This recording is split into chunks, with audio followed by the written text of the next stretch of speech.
გასულ კვირაში საქართველოში ალეხანდრო ჰაიდენბერგის ხელმძღვანელობით სავალუტო ფონდის მისია გაიმართა. ფონდის დელეგაციამ შეხვედრები გამართა როგორც მთავრობის, ასევე ეროვნული ბანკის აღმასრულებელ პირებთან. მისიის დასასრულს კი ალეხანდრო ჰაიდენბერგმა შემაჯამებელი განცხადება გამოაქვეყნა. სავალუტო ფონდი ხას უსვამს წელს არსებულ მაღალ ეკონომიკურ ზრდას და ზრდის მოლოდინი 0.1% პუნქტითაც გაიზარდა, თუმცა იქვე აღნიშნულია, რომ უკანასკნელ პერიოდში გააქტიურებულია ინფლაცია, რასაც ეროვნული ბანკის მხრიდან ყურადღება და ფრთხილი პოლიტიკის გატარება ესაჭიროება. ალეხანდრო ჰაიდენბერგი აღნიშნავს, რომ თუკი ინფლაციის მაჩვენებელი გაიზრდება, ეროვნული ბანკი რეფინანსირების განაკვეთის ზრდისთვის მზად უნდა იყოს.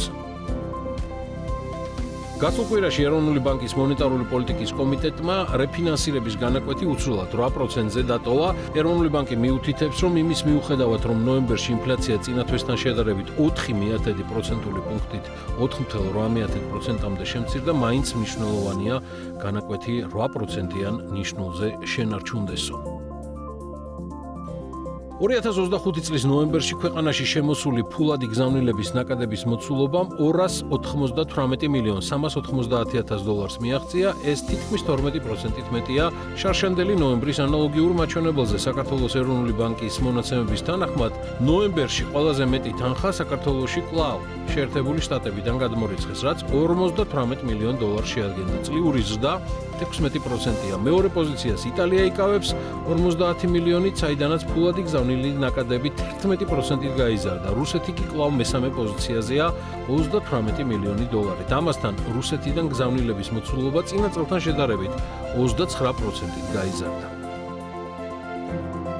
11 თვეში მიმდინარე წლისა საქართველოს ექსპორტი წლიურად 10%-ით 6 მილიარდ 600 მილიონ დოლარამდე გაიზარდა. დოკუმენტის თანახმად, რომელსაც საქსტატი აქვეყნებს, ექსპორტის ზრდაზე ყველაზე დიდი გავლენა მოახდინა მსუბუქი ავტომობილების რეექსპორტის სექტორმა, რომელიც წელს 18%-ით 2 მილიარდ 600 მილიონ დოლარამდე გაიზარდა.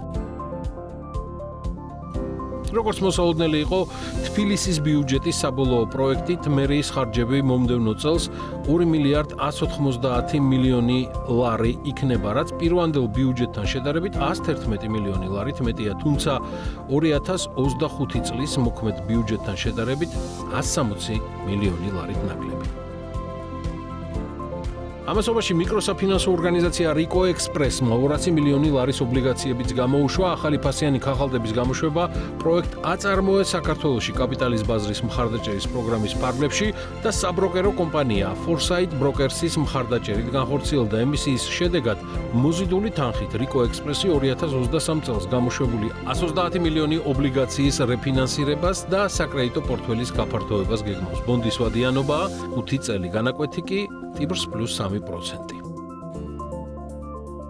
სამტრედია გრიგოლეთის მაგისტრალის ლანჩხუთი-ლესას 8 კილომეტრიანი 4-ზოლიანი მონაკვეთიც გაიხსნა. ამ გზის მშენებლობის ჯამური ღირებულება 325 მილიონი ლარია. სამტრედია გრიგოლეთის მესამე მონაკვეთის ჯამური სიგრძე 12 კილომეტრს შეადგენს, საიდანაც 8 კილომეტრის მონაკვეთი სწორედ ხუჩაბას გაიხსნა. გზის ამ მონაკვეთზე 2022 წლის სექტემბრიდან ჩინური სახელმწიფო კორპორაცია Hunan Road and Bridge Construction Group მუშაობს და ის ბიუჯეტიდან 325 მილიონ ლარს იღებს. კომპანიას ხელშეკრულების გაფორმების დროს გავრცელებული ინფორმაციით სამუშაოები 2 წლის ვადაში უნდა დაესრულებინა, თუმცა სამუშაოებმა საბოლოოდ 2025 წლის დეკემბრამდე გადაიწია.